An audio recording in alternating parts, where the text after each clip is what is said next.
네, 안녕하십니까. 에릭입니다. 오늘은 좀 생소한 거장의 얘기를 가져왔는데요. 널리 알려진 편은 아닙니다만, 그래도 세계에서 가장 성공한 행동주의 투자자 중 한 명이라는 댄롭의 얘기를 가져왔습니다. 그래서 오늘 자료는 여기서 보시듯이 댄롭이 운영하는 썰드포인트라는 운용사의 1분기 주주서한과 2분기 주주서한을 참고로 했고요. 네, 우선 댄롭에 대해서 간단하게 소개를 드리고 넘어가자면은 이제 61년생, 올해 나이로 62세고, 아까 말씀드렸듯이 서드포인트 매니지먼트를 창업을 해서 지금까지 CEO와 CIO직을 맡아서 운용을 해오고 있습니다. 이게 운용자산이 이 서드포인트가 1995년인가? 93년에 창업을 했거든요.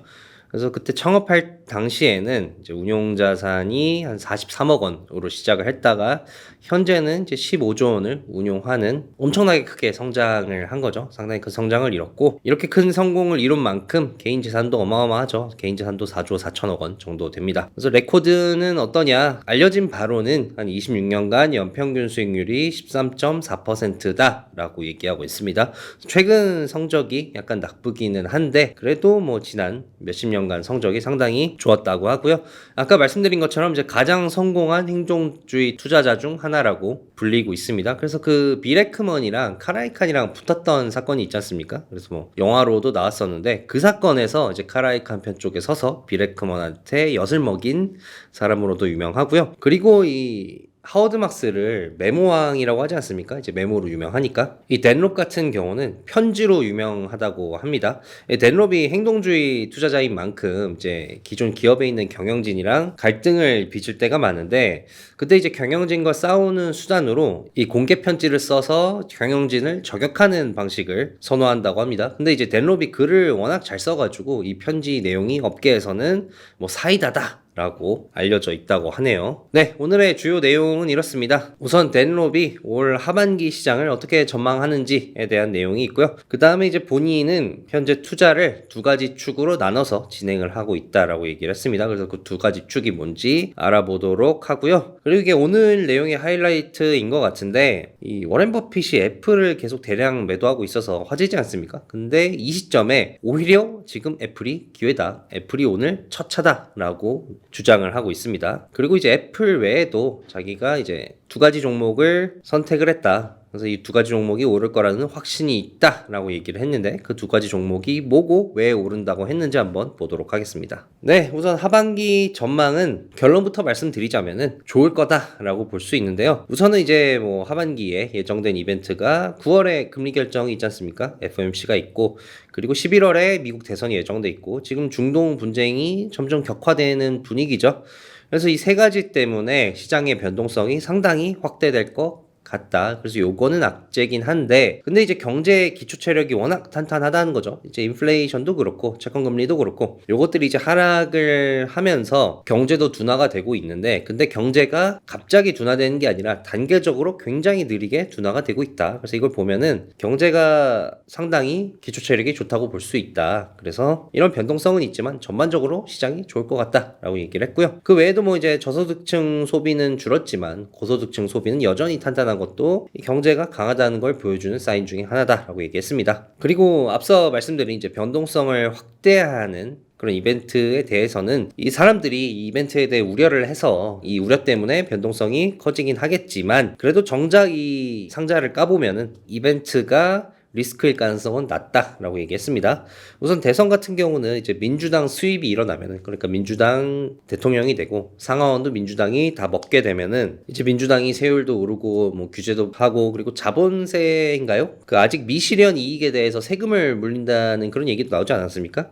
그래서 이런 것들 때문에 민주당이 수입을 하면은 뭐 주식의 리스크가 될 수 있는데, 근데 댄롭이 봤을 때는 민주당 수입이 될 가능성이 크지 않다는 거죠. 그리고 만약에 수입을 한다고 해도 선거용 그냥 구호 정도로 끝날 것 같다라고 얘기했습니다. 그리고 금리 같은 경우는 뭐 인하를 많이 기대를 하고 있지 않습니까? 그래서 이제는 뭐 인하폭이 25bp를 인하를 하냐 50bp를 인하하냐 이게 문제다 뭐 이런 얘기가 있는데, 이 금리를 어쨌든 인하를 하게 되면은 앞으로 지금까지 눌려왔던 이제 M&A라든지 대출이 상당히 활발해질 거다. 그러니까 M&A와 대출이 활발해진다는 거는 이제 자본시장이 활발해진다는 거니까 시장에 상당히 도움이 된다는 거다. 그리고 이 M&A가 활발해지니까 어떤 인수합병을 노리고 투자를 하는 그런 이벤트 드리븐 기회도 많아질 거기 때문에 뭐 상당히 전반적으로 25pp를 내리든 50pp를 내리든 일단 금리만 내리면은 자본시장이 상당히 활발해질 것 같다라고 얘기를 했고요. 그래서 시장도 어느 정도 이제 눈치를 채고 있다는 거죠. 이제 만약에 경기가 상당히 안 좋고 이 미래가 암울하면은 필수 소비재가 상당히 강하고 경기에 민감한 금속이나 산업 섹터가 좀 약한 모습을 보여줘야 되는데 지금 필수 소비재 섹터에 속하는 기업들을 보니까 이 가격 결정력이 둔화가 되고 있다. 그래서 실제로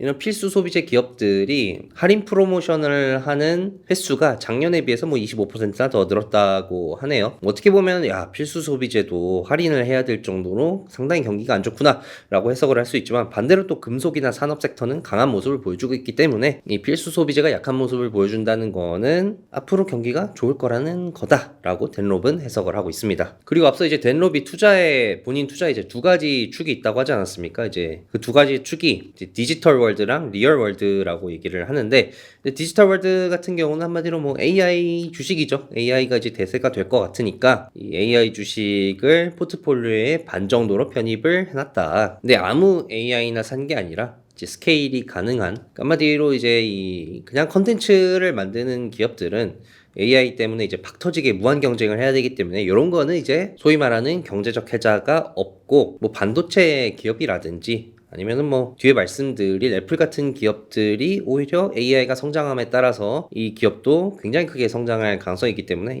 본인이 판단했을 때 이 AI 흐름에 있어서 혜자가 있다고 생각하는 기업들로 구성을 해놨다라고 얘기를 했고요. 그리고 나머지 반은 이제 리얼월드입니다. 이게 한마디로 실제 세상이죠. 이 리얼월드에 속하는 기업들은 뭐 항공기를 만든다든지 뭐 특수화금을 제조를 한다든지 뭐 이런 기업들인데 근데 이런 기업들이 기술력이라든지 아니면 굉장히 자본이 많이 요구되는 산업이기 때문에 경제적 혜자가 있는데 근데 오히려 지금 AI 열풍 때문에 이런 기업들이 좀 시장에서 소외받고 있다는 거죠. 그래서 이런 경제적 혜자가 있는 기업들이 상당히 저평가가 된 상황이기 때문에 내 포트폴리오의 또 반을 이런 기업들로 꾸려놨다라고 얘기를 했습니다. 그래서 이렇게 이제 덴롭의 포트폴리오를 히트맵으로 나타낸 건데 이런 식으로 뭐 50대 50으로 꾸려놨다라고 얘기를 했고요. 그러면은 이제 덴롭이 왜 애플을 샀느냐? 덴롭은 이제 애플이 AI의 승자가 될 거다라고 얘기하고 있습니다. 시장의 우려는 이제 애플이 AI 경쟁에서 뒤처진다라고 하는데 덴롭은 오히려 애플이 승자가 될 거라고 얘기를 하는데요. 그 이유는 바로 이제 애플 인텔리전스입니다. 이제 앞으로 이제 iOS에 도입이 되는 인공지능 비서라고 볼 수 있는데요. 근데 이게 우리가 흔히 접하는 LLM 서비스랑은 차이가 있습니다. 이제 애플 인텔리전스 같은 경우에는 개인 생활이나 이제 업무 관련해서만 작동을 한다. 뭐 예를 들어서 그 WWDC에도 나왔던 것 같은데 이 원래 스케줄은 이제 내가 회의를 끝내고 그 다음에 이제 딸의 공연을 보러 가는 게 원래 스케줄인데 이제 회의가 좀 밀려졌다. 그렇게 되면은 이제 딸의 공연을 보려고 어떻게 가야 되느냐라는 거를 이제 애플 인텔리전스가 해결책을 제시를 해준다는 거죠. 근데 다만 애플 인텔리전스가 이제 외부의 정보에 대한 해답은 제시해주지 못한다. 뭐 예를 들어서 우리가 이 챗GPT 쓸 때 흔히 많이 하는 거 있지 않습니까? 네이버 지식 물어보듯이 뭐 외부의 거를 물어보는 거. 뭐 예를 들어서 뭐 애플의 23년도 1분기 매출이 어떻게 돼? 영업이익률이 어떻게 돼? 라는 거는 이제 애플 인텔리전스가 답해주는 게 아니라 이제 챗GPT랑 파트너십을 맺어서 이제 챗GPT가 이런 외부의 정보들은 대답을 해준다는 거죠. 그러니까 애플 같은 경우는 우리가 이제 뒤늦게 출발했다고 해서 이제 챗GPT나 제미나이 같은 이런 LLM 서비스를 만드는 거는 엣지가 없다. 우리는 우리가 잘할 수 있는 거, 우리한테 도움이 될 수 있는 거에 집중을 하고 우리가 못하는 거는 뭐 다른 LLM 서비스와 파트너십을 맺어서 그쪽으로 아웃소싱 하겠다라는 전략을 택했다는 거죠. 근데 이제 애플 인텔리전스를 생각을 해보면은 좀 이 소름이 돋지 않습니까? 왜냐면 이제 얘가 내 사생활에 대한 해답을 준다는 건데 그러면은 내 사생활에 대한 모든 정보를 얘가 다 학습을 한다는 거거든요. 그러니까 어떻게 보면 나보다 내 프라이버시를 더 잘하는 그런 기능이라는 건데 근데 이게 애플이 할 수 있고 또 소비자들이 거부감 없이 받아들일 수 있는 이유가 있다. 그게 바로 칩과 데이터 프라이버시에 대한 애플의 노력 때문이다 라고 하는데요. 그래서 칩 같은 경우는 개인의 사생활 정보를 다루다 보니까 이게 핸드폰 밖 밖으로 나가면은 안 된다는 겁니다. 그러니까 한마디로 이제 디바이스 내에서 처리가 되는 온 디바이스 AI가 돼야 되는데, 그러려면 이제 메모리가 상당히 많이 필요하거든요. 그러니까 칩의 성능이 상당히 좋아야 되는데 애플의 칩의 성능이 상당히 좋아서 이거 온 디바이스 AI를 무리 없이 할 수 있다라는 거고, 그리고 이게 온 디바이스에서만 이 애플 인텔리전스가 온 디바이스에서만 100%다 처리되는 건 아니라고 합니다. 이제 클라우드 서버에 필요한 기능은 요청을 하는데 그 과정에서 이제 개인 사생활 정보가 밖으로 나갈 수 있는데, 요것도 이제 애플이 예전부터 이제 데이터 프라이버시에 상당히 많이 노력을 기울이지 않았습니까? 그렇기 때문에 데이터가 밖으로 나가는 과정이 있어도 애플의 데이터 프라이버시 때문에 문제가 없을 것이다 라는 거죠. 그렇다 보니까 사람들이 맘 놓고 애플 인텔리전스를 사용을 하게 됨으로써 개인의 삶의 생산성, 삶의 질이 향상이 되기 때문에 이게 이제 애플 매출의 향상으로 이어질 것이다. 왜냐면은 이제 이 애플 인텔리전스가 이 온디바이스 AI라서 이제 메모리가 상당히 많이 필요하다 보니까 아이폰 15 프로부터 지원하기 시작한다고 하네요. 그렇기 때문에 이제 사람들이 애플 인텔리전스를 쓰려면은 이제 기기를 변경을 할 수밖에 없다는 거죠. 그래서 기기 변경을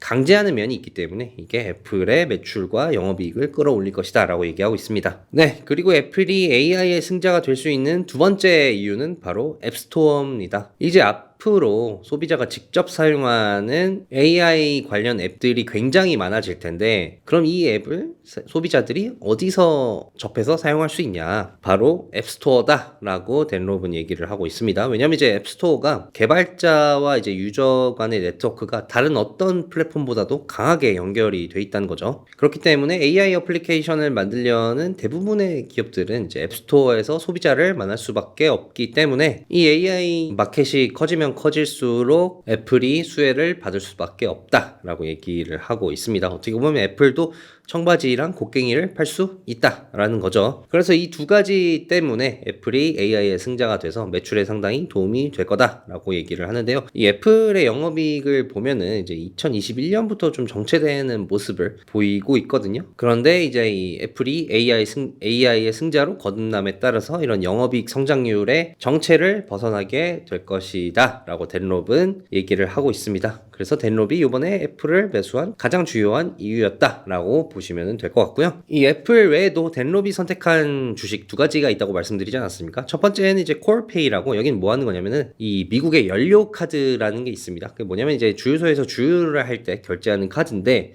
뭐 다른 카드로 결제를 해도 됩니다만 이제 연료 카드를 쓰는 이유는 이 연료 카드를 통해서 얼마나 기름을 많이 썼는지, 그래서 이 결제하는 데이터를 통해서 이 사람의 실질적인 연비가 어떻게 되고 뭐 한 달에 뭐 기름값을 얼마나 쓰고 이런 것들을 다 관리를 할 수 있다고 합니다. 그래서 이런 연료 카드 사업을 하고 있고, 또 그 외에 이제 B2B 관련해서 이제 결제 서비스도 제공을 하고 있습니다. 그런데 왜 이 기업을 선택을 했냐? 한마디로 뭐 저평가 기업이다 라는 겁니다. 이 네 가지 그래프 중에서 위에 상단에 있는 두 가지 그래프는 이 매출과 영업이익의 성장률을 나타낸 거거든요. 근데 매출과 영업이익률이 지난 10년 동안 연평균 성장률이 15%입니다. 그러니까 상당히 높은 성장률을 10년 내내 유지를 하고 있고, 밑에 뭐 투하자본이익률, 그러니까 ROIC죠. ROIC도 상당히 높은 편입니다. 그러니까 자본을 낭비 없이 상당히 효율적으로 쓴다고 볼 수 있고, 그리고 매출 총이익률이 뭐 마진이라고 하죠. 마진율도 상당히 높습니다. 그러니까 마진도 높고 이 매출과 영업이익 성장률도 높고, 그리고 자본도 상당히 효율적으로 잘 쓰는 기업인데, 근데 멀티플을 보면은 최근 이 하락을 했습니다. 그러니까 이렇게 좋은 기업이 왜 이 멀티플이 하락을 했을까? 왜 갑자기 저평가의 영역으로 들어갔을까? 하고 이유를 찾으니까 바로 그 이유는 전기차 때문이다 라는 겁니다. 이건 이제 콜페이의 손익계산서를 이제 생키 차트로 나타낸 건데요. 한마디로 이제 시각도로 나타낸 겁니다. 그래서 보시면은 이제 매출을 구성하는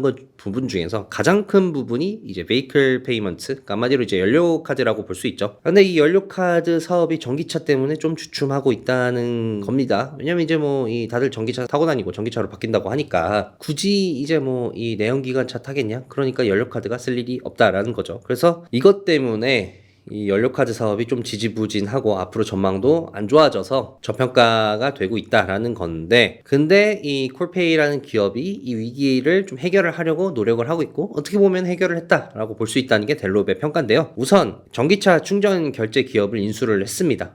그래서 내연기관 차량이랑 전기차 차량의 급유 및 충전 결제를 모두 다 지원을 하게 됐고요. 이렇게 이 전기차 충전 결제 기업을 인수함으로써 이제 이 콜페이의 유닛 이코노믹스가 개선이 됐다고 합니다. 그러니까 이 콜페이의 매출을 단위로 쪼개서 보면은 상당히 효율적으로 개선이 됐다라고 보시면 되겠고요. 그리고 이 작년 테슬라를 보면은 이제 좀 이 실적이 조금 주춤하지 않았습니까? 그래서 이걸로 보니까 이제 이 전기차로의 완전 전환은 생각만큼 빠르게 오지 않을 것 같다. 그래서 뭐 요즘도 한 번에 전기차로 넘어가기보다는 하이브리드로 갔다가 이제 전기차로 넘어가는 추세가 될 것 같다라는 의견이 있지 않습니까? 그래서 어쨌든 사람들이 내연기관차를 한동안은 더 탈 거기 때문에 이 연료카드 사업이 앞으로 계속해서 유지가 될 거라는 거죠. 그리고 연료카드 사업 외에도 이 다시 시각도를 보시면은 두 번째로 이제 큰 부분이 이제 기업 결제 부분이거든요. 앞서 말씀드린 이제 B2B 결제 사업인데 이 B2B 페이먼트 사업이 연 10에서 20%씩 이제 외부적인 요인이 아니라 내부적인 요인으로 인해서 성장을 하고 있다고 합니다. 이 정도 성장세라면은 곧 이제 연료카드 사업을 제치고 이제 메인 비즈니스가 될 것이다. 그래서 혹여나 연료카드 사업이 주춤하더라도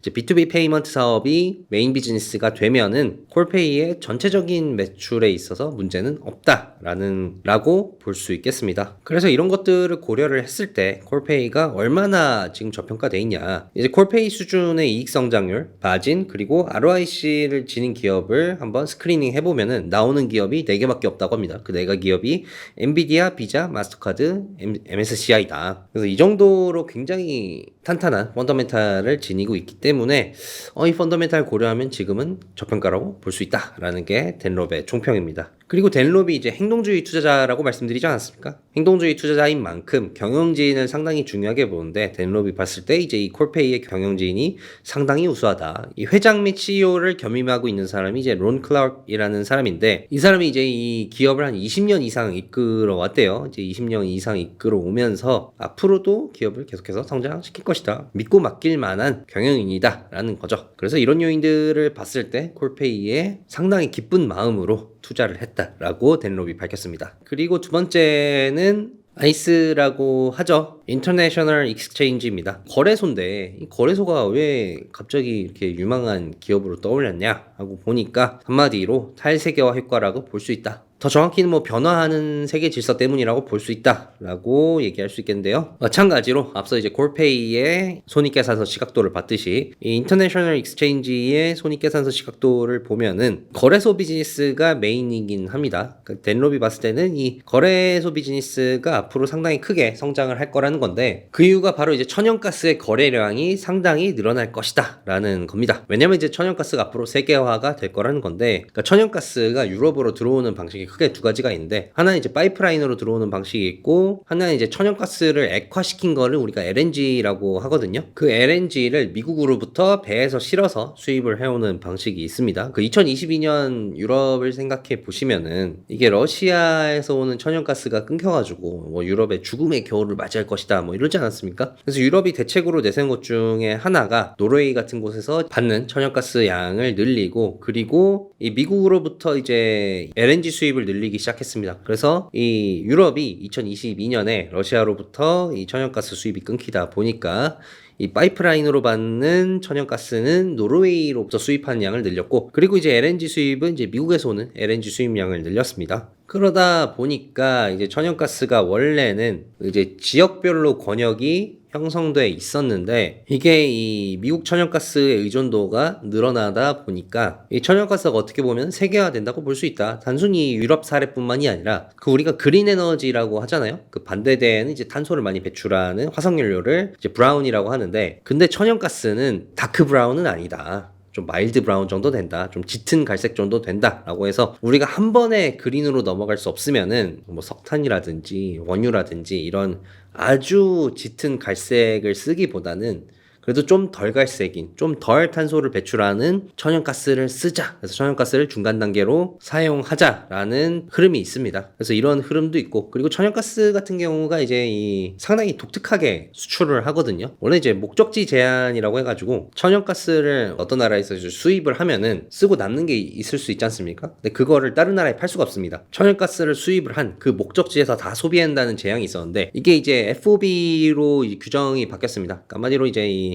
수입하는 사람이 어떻게 나한테 배달을 해라, 운송을 해라 라고 지정을 할 수가 있는 건데, 그렇게 되면은 이 남는 천연가스를 또 팔 수가 있거든요. 그렇게 되다 보니까 뭐 앞서 말씀드린 이제 유럽의 사례, 그리고 이제 이 신재생 에너지로 가는 길에 천연가스가 또 주목받는다는 점, 그리고 이제 수출입 관련해서 규정이 바뀌었다는 점, 이런 것 때문에 천연가스가 세계화가 될 거고, 천연가스가 세계화가 되면은 당연히 천연가스를 거래하는 시장도 굉장히 커질 거기 때문에 이 거래소 매출의 30%가 천연가스에서 나온다고 해요. 그만큼 천연가스가 매출에서 차지하는 비중이 상당히 높기 때문에 천연가스 세계화의 수혜를 그대로 받을 것이다 라고 얘기하고 있습니다. 그 외에는 이제 모기지 사업에서의 영향력이 커질 것이다 라고 하는데요. 최근 엘리메랑 블랙나이트라는 기업을 인수를 했대요. 특히 이제 블랙나이트 같은 경우는 모기지에 있어서 모기지 대출과 상환을 관리하는 소프트웨어를 만든 기업인데, 이 블랙나이트를 인수를 하다 보니까 모기지 상환 관련한 소프트웨어 시장의 50% 이상을 점유를 해버렸다고 합니다. 이렇게 또 소프트웨어 시장을 거의 뭐 절반 이상 점유를 하다 보니까 이 점유율을 바탕으로 해가지고 이제 고객한테